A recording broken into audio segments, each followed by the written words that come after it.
एक बार भगवान श्री कृष्ण ने अपनी पत्नी सत्यभामा के कहने पर उन्हें स्वर्ग से पारिजात वृक्ष लाकर दिया था।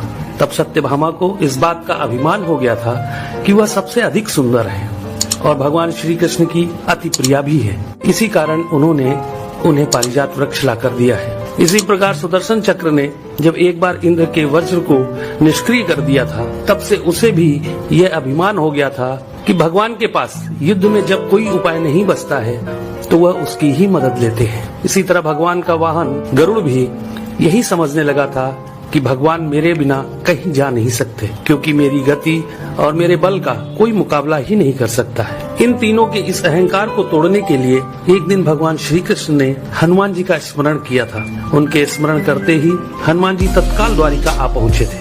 भगवान श्री राम और भगवान श्री कृष्ण एक ही हैं, यह तो हनुमान जी जानते ही थे। साथ ही वह यह भी जान गए थे कि भगवान श्री कृष्ण ने उन्हें किस कार्य के लिए बुलाया है। इसलिए वे भगवान श्री कृष्ण के दरबार में जाने की जगह द्वारिका के एक बहुत ही सुंदर बागीचे में चले गए थे और वहाँ के वृक्षों में लगे फलों के साथ साथ वृक्षों को भी तोड़ने लगे थे। यह खबर जब भगवान श्री कृष्ण के पास पहुँची कि एक वानर बगीचे को उजाड़ रहा है, तो भगवान श्री कृष्ण ने गरुड़ से कहा कि तुम सेना लेकर जाओ और उस वानर को पकड़कर मेरे सामने ले आओ।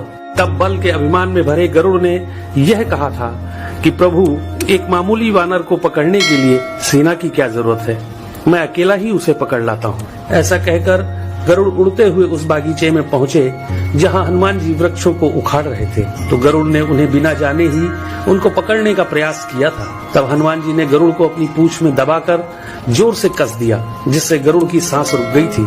गरुड़ को इस प्रकार कुछ समय तक पीड़ित करने के बाद हनुमान जी ने अपनी पूंछ से ही गरुड़ को दूर समुद्र में फेंक दिया था।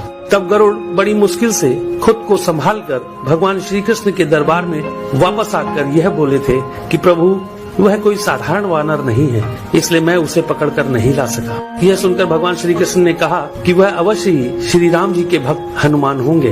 तुम उनके पास जाकर यह कहना कि श्री राम ने उन्हें बुलाया है, वह अवश्य चले आएंगे और हो सके तो तुम उन्हें अपने साथ ही लेकर आना। भगवान श्री कृष्ण की आज्ञा पाकर गरुड़ हनुमान जी को ढूंढते हुए वहाँ से बहुत दूर मलय पर्वत पर पहुँच गए थे और हनुमान जी से अपनी भूल की क्षमा मांगते हुए उनसे यह कहा था कि भगवान श्री राम ने आपको याद किया है, आप मेरी पीठ पर बैठ जाइए, मैं आपको शीघ्रता से उनके पास पहुँचा देता हूँ। हनुमान जी प्रभु की यह लीला भी समझ गए थे, इसलिए उन्होंने गरुड़ से यह कहा था कि तुम चलो, मैं तुम्हारे पीछे ही आता हूँ। इधर द्वारिका में भगवान श्री कृष्ण ने राम का रूप धारण किया और सत्यभामा के साथ सिंहासन पर बैठ गए थे और सुदर्शन चक्र को यह आदेश दिया कि तुम द्वार पर रहो, बिना मेरी आज्ञा के कोई भी अंदर न आने पाए।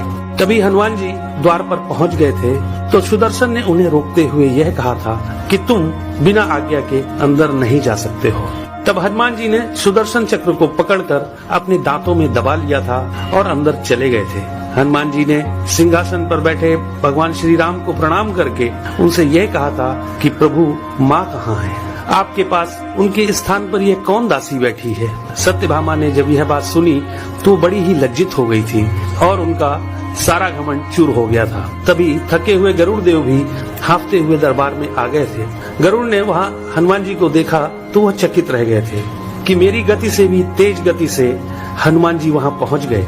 इस प्रकार गरुड़ का बल और गति दोनों का अभिमान चूर हो गया था। तभी श्री राम रूपी कृष्ण ने हनुमान जी से यह पूछा कि तुम अंदर कैसे आ गए थे? तुम्हें क्या द्वार पर किसी ने रोका नहीं था?